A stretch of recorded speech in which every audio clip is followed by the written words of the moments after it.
รายการภาคข่าวภายในแขวง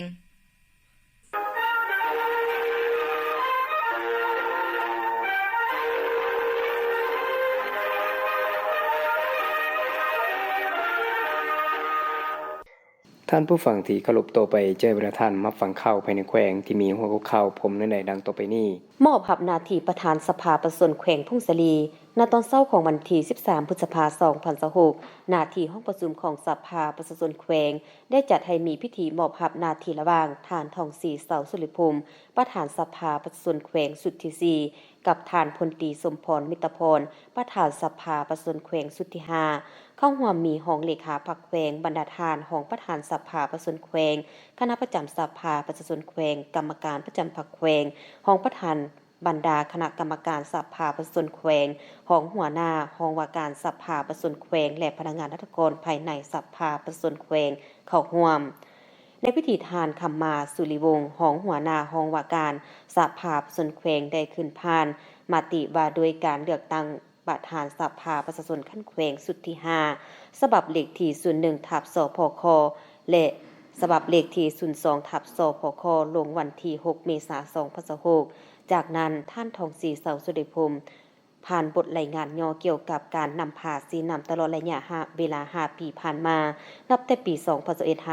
2021-2025ซึ่งท่านได้ยกให้เห็นผลงานด้านต่างๆในการสีนำพา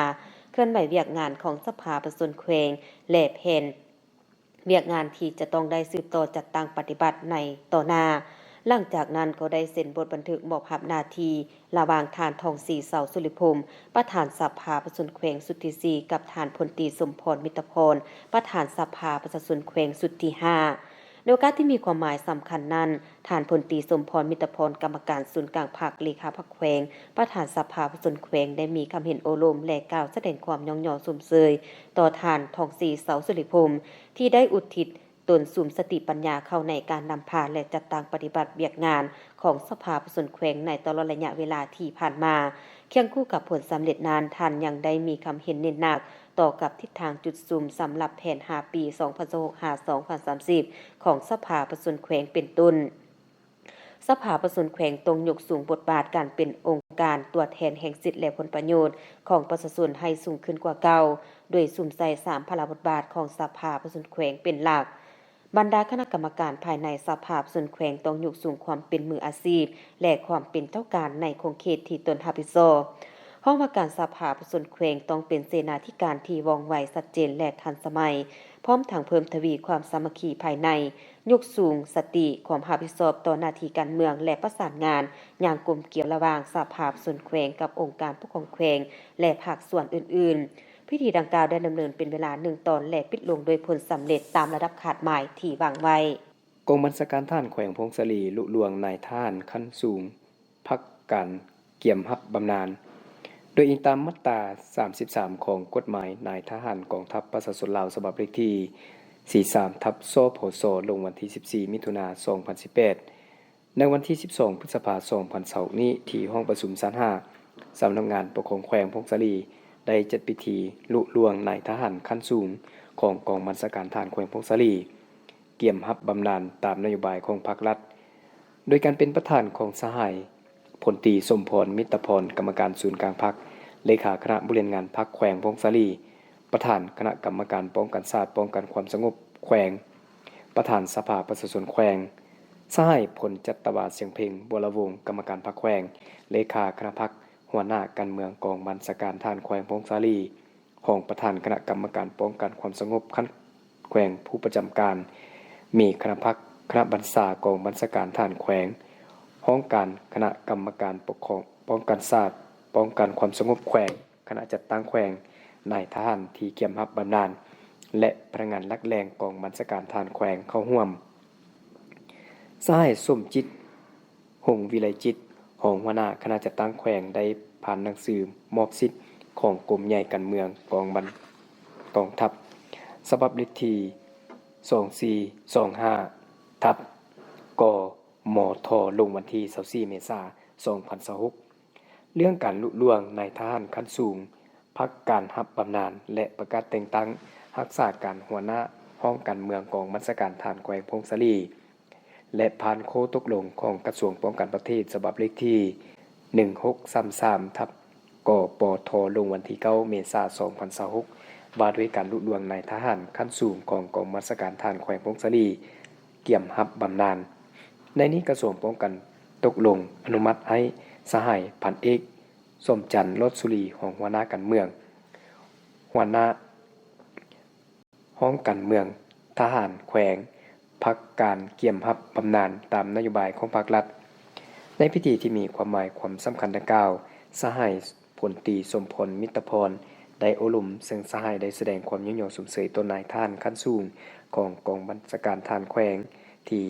ได้เฮ็ดสำเร็จหน้าที่การเมืองของตนตามการมอบหมายของคันถึงและได้รับบำนาญตามนโยบายของภาครัฐพร้อมทั้งได้เรียกร้องให้นายทหารที่ได้รับบำนาญจงรักษามนต์เสื้ออันดีงามของตนเป็นแบบอย่างที่ดีให้แก่สังคมศึกษาอบรมลูกหลานให้เป็นคนหูผู้ดีและพนักงานหุ้นสืบทอดในอนาคตกองบัญชาการทหารเมืองขวาวแขวงพงศาลีเปิดสุดหุมประจำไตรมาส1ปี2026ตอนเช้าของวันที่12พฤษภาคม2026นี้กองบัญชาการทหารเมืองขวาได้จัดพิธีเปิดสุดหุมหัดแอบการทหารการเมืองวิชาเฉพาะพระราชการเทคนิคประจำไตรมาส1ปี2026โดยการเป็นประธานของสหายคำไลสุทธิพรรองเลขาพรรคเมืองประธานคณะกรรมการปกครองเมืองรองประธานป้องกันศาสตร์ป้องกันความสงบขันเมืองสหายพันโทเถอหล่อประเสริฐของการทหารกองบัญชาการทหารเมืองมีคณะภาคคณะปัญษาตลอดหอดครูอาจารย์และพนักงานนักโหกภายในกรมกองเข้าร่วมสหายพันโทเถอหล่อประเสริฐของการทหารกองบัญชาการทหารเมืองได้ขึ้นผ่านขอตกลงของกองบัญชาการทหารแขวงพงศาลีฉบับเลขที่146/กบสคพงศาลีลงวันที่11มีนาคม2026ว่าด้วยการอนุมัติให้กองบัญชาการทหารเมืองขวาเปิดสุดอบรมหัดแอบการทหารการเมืองวิชาเฉพาะพระราชการเทคนิคประจำไตรมาส1ปี2026จากนั้นสหายหอยโท2วิลาวันผู้สวยเวียกแขนงอบรมได้ผ่านแผนการอบรมหัดแอบจุดประสงค์การอบรมหัดแอบในครั้งนี้เพื่อยกระดับความรู้ความสามารถทางด้านศิลปยุทธยุทธวิธีบรรดาข้อกำหนดกฎระเบียบต่างๆของกองทัพก็คือกรมกองบางออกทั้งเป็นการฝึกฝนกำลังแห่งกายให้นายและพลทหารมีความเข้มแข็งสำนิสำนานมีสุขภาพแข็งแรงและมีความอดทนในการเกี่ยมพร้อมรับใช้หน้าที่การเมืองในการกะเกี่ยมความพร้อมสู่โฮบให้มีประสิทธิผลสูงแผนการอบรมหัดแอบในครั้งนี้ประกอบมี4ภาคคือภาคการเมือง6วันภาคการทหาร20วันภาควิชาเฉพาะ56วันภาคพลาธิการเทคนิค8วันกำหนดเวลาอบรมหัดแอบ90วันจึงจะสำเร็จโอกาสนี้สหายคำไลสุทธิพรรองเลขาพรรคเมืองประธานคณะกรรมการปกครองเมืองรองประธานป้องกันศาสตร์ป้องกันความสงบขันเมืองได้แสดงความย่องย่อสวมเสยต่อการกะเกี่ยมเนื้อในด้านต่างๆให้แก่การเปิดสุดหุมในครั้งนี้พร้อมทั้งเน้นหนักให้คณะภาคคณะปัญษาแต่ละขั้นครูอาจารย์แต่ละสหายให้กำแน่นเสื่อมซึมอย่างลึกซึ้งต่อเนื้อในแผนการอบรมหัดแอบสร้างเป็นแผนการอันละเอียดจัดตั้งปฏิบัติอบรมหัดแอบให้ถูกต้องตามหลักการกำแน่นบรรดาเนื้อในระดับบาทกาวทฤษฎีหลักการท่าจังหวะขั้นตอนให้มีความสำนิสำนานของแคล่วเอาใจใส่ปฏิบัติข้อกำหนดกฎระเบียบต่างๆของกรมกองให้เข้มงวดถือเอาเวียกงานการศึกษาผมการเมืองนำพาแนวคิดเป็นสำคัญเฮ็ดให้พนักงานนักโคบมีความนักแน่นทางด้านการเมืองแนวคิดเข้มแข็งทางด้านการจัดตั้งนำเอาเนื้อในแผนการอบรมไปจัดตั้งปฏิบัติอยู่กรมกองอย่างเข้มงวดรับประกันเฮ็ดให้การอบรมได้รับมากผลสูงและรับประกันความปลอดภัยให้ได้ห้อยส่วนห้อยเมืองขวาจัดวันโภชนาการและจัดกิจกรรมร่วมกันของโครงการพิธีดังกล่าวได้จัดขึ้นในตอนเช้าของวันที่12พฤษภาคม2026ที่บ้านเวียงคำเมืองขวาแขวงพงศาลีเป็นเกียรติเข้าร่วมของทานพงษ์พันธ์หันสนะรองหัวหน้าห้องการเงินเมืองมีแขนงการที่เกี่ยวข้องคันเมืองผู้ประสานงานองค์การปกครองบ้านประชาชนและนักเรียนเข้าร่วมในพิธีทานพงษ์พันธ์หันสนะรองหัวหน้าห้องการเงินเมืองได้ขึ้นพันวันโภชนาการแห่งชาติแม่นวันที่31กรกฎาคมของทุกๆปีวันโภชนาการแม่นมีความหมายความสำคัญอีกวันหนึ่งของพวกเขาจุดประสงค์ของ พื่อยกสูงบทบาทเวียกงานด้านโภชนาการให้นับมีประสิทธิภาพและประสิทธิผลสูงขึ้นเล็งใส่ประชาชนบรรเทาให้มีสุขภาพที่ดีแข็งแรงทางด้านร่างกายและมันสมองในระยะที่ผ่านมาเด็กน้อยลาวเว้ารวมบ่เฉพาะเด็กน้อยบ้านเฮายังมีอัตราการขาดสารอาหารสูงแม่หญิงวัยเจริญพันธุ์ยังมีอัตราการขาดธาตุเหล็กสูงซึ่งกันจะพัฒนาบ้านเมืองก็คือประเทศชาติให้เจริญรุ่งเรืองได้ต้องอิงใส่ทรัพยากรมนุษย์ที่มีคุณภาพทางด้านร่างกายและมันสมองฉะนั้นจึงเว้าได้ว่าทรัพยากรมนุษย์ที่มีคุณภาพมันจะส่งผลดีให้แก่การพัฒนาบ้านเมืองเฮาให้ก้าวไปเท่าเทียมกับประเทศอื่นดังนั้นจึงเห็นได้ว่าโภชนาการที่ดีจะส่งผลดีให้แก่ประชากรภายในบ้านของพวกเขาจากนั้นได้รับฟังการรายงานสภาพการจัดตั้งปฏิบัติกิจกรรมของโครงการที่ปิ่นอ้อมของเวียกงานแผ่นงานหนึ่งเดียวที่มีส่วนร่วมหลายแขนงการก่อนที่บ่ได้รับโครงการช่วยเหลือประชาชนส่วนหลายแม่นอย่างทุกข์ยากอย่างบ่เข้าใจเทคนิคในการปลูกฝังและเลี้ยงสัตว์แม่นเลี้ยงแบบธรรมชาติบ่ได้รับผลเท่าที่ควรบ่มีเส้นทางเข้าถึงเขตทำการผลิตมีความยุ่งยากในเวลาเก็บกู้ผลผลิตแม่หญิงถือผ้าส่วนหลายบ่ได้รับการฝากท้องและบ่ได้รับยดยาธาตุเหล็กโฟลิกเด็กน้อยขาดสารอาหารสุขภาพบ่แข็งแรงและบ่ได้รับโภชนาการที่ถูกต้อง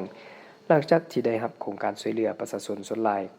มีความดีใจพึงพอใจที่ตนเองมีความสามารถในการพัฒนาครอบครัวให้ดีขึ้นทีละก้าวกลุ่มเป้าหมายแม่นแม่หญิงถือผ้าได้รับการฝากท้องครบตามหลักการที่แพทย์ได้กำหนดไว้ให้แม่หญิงถือผ้าและแม่ลูกอ่อนได้มีความรู้เข้าใจเกี่ยวกับการให้อาหารลูกที่มีโภชนาการและสามารถปฏิบัติถึกหลักการอยู่ในครอบครัวของภาคลาว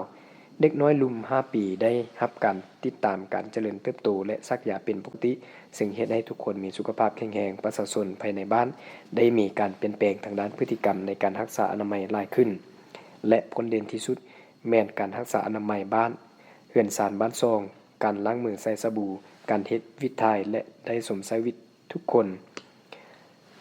ทุกครัวเรือนยังเป็นปกติประชาชนทุกคนมีความเข้าใจเกี่ยวกับเวียกสุขศึกษาทุกครัวเรือนได้เอาใจใส่ประกอบส่วนอย่างตั้งหน้าในการปฏิบัติหน้าที่อย่างเป็นปกติโอกาสนี้ท่านพงษ์พันธ์หันสนะได้เรียกร้องให้พวกเขาต้องกำแน่นและพิจารณาให้ครบถ้วนถือพื้นฐานในการวางทิศทางหน้าที่ในการแก้ไขทุกรูปแบบของการขาดสารอาหารที่เกิดขึ้นกับเด็กน้อยและแม่หญิงวัยเจริญพันธุ์ของบ้านเฮาให้มีการเปลี่ยนแปลงไปสู่หลวงลึกทิศทางและหน้าที่ต่างๆนั้นล้วนแต่เป็นปัญหาใหญ่ที่สำคัญสำหรับสุขภาพของลูกหลานก็คือประชาชนภายในบ้านของพวกเขาดังนั้นจึงขอเรียกร้องมาอย่างทุกภาคส่วนเป็นต้นแขนงการและผู้ประสานงานโครงการช่วยจัดการปฏิบัติบรรดากิจกรรมให้บรรลุตามแผนที่ได้วางไว้เฉพาะผู้ที่ได้รับผลประโยชน์โดยเฉพาะองค์การปกครองบ้านพบและประชาชนเอาใจใส่สืบต่อติดตั้งปฏิบัติตามหน้าที่ความรับผิดชอบของตนต่อกับบรรดากิจกรรมต่างๆให้ได้รับผลดีและมีการขยายตัวเทื่อละก้าวท่านผู้ฟังต่อไปให้ประธานมารับฟังพยากรณ์อากาศประจำวันที่14พฤษภาคม2026สภาพรวมความกดดันต่ำของอากาศร้อนจะปกคลุมอยู่ทั่วทุกภาคของประเทศลาวโดยกำลังอ่อนหาปานกลางส่งทบกับลมตะวันตกเฉียงใต้พัดปกคลุมซึ่งจะเฮ็ดให้อากาศร้อนอยู่ทั่วไปและจะมีฝนตกฟ้าร้องฟ้าเลื่อมในระดับคอยหาปานกลางและจะตกหนักอยู่บางบริเวณพร้อมจะมีลมพัดแรงเป็นบางโอกาสอยู่ในแต่ละภาคพยากรณ์อากาศแต่เวลา 7:00 นของวันที่14พฤษภาคม2026หาเวลา 7:00 นของวันที่15พฤษภาคม2026สภาพอากาศของแขวงพงศลีและบรรดา7เมืองอากาศร้อนอยู่ทั่วไปและจะมีฝนตกฟ้าร้องฟ้าเลื่อมเป็นบางบ่อนในระดับคอยเนื้อที่การปกคลุมของฝนเท่ากับ20ส่วนห้อยอุณหภูมิในระหว่าง 15-25 องศารายงานสภาพอุณหภูมิและปริมาณน้ำฝน24ชั่วโมง7เมืองทั่วแขวงพงศลีอุณหภูมิต่ำสุดของมื้อนี้16องศาอุณหภูมิสูงสุดของเมื่อวานนี้30องศาปริมาณน้ำฝน24ชั่วโมงผ่านมาเมืองบุญเหนือเมืองพงศลีเมืองยอดอูเมืองบุญใต้เมืองสัมพันธ์เมืองขวานและเมืองใหม่บ่มีฝนดังนั้นขอแจ้งเตือนถึงประชาชนบรรดาเผ่าองค์การปกครองและองค์การจัดตั้งทุกภาคส่วน จงมีสติระมัดระวังต่อสภาพฝนตกฟ้าห้องฟ้าเลื่อมฟ้าผ่ามักเห็บตกและลมพัดแรงคอยติดตามข่าวพยากรณ์อากาศจากแผนกกสิกรรมและสิ่งแวดล้อมแขวงอย่างต่อเนื่องเที่ยวฟังผ่านไปนั้นก็แม่นพยากรณ์อากาศประจำวันที่14พฤษภาคม2026ที่นี้วิทยุแขวงโป่งสาลีข่าวภาคนี้หมดเพียงเท่านี้ยินใส่และเวียงสวรรค์อ่าน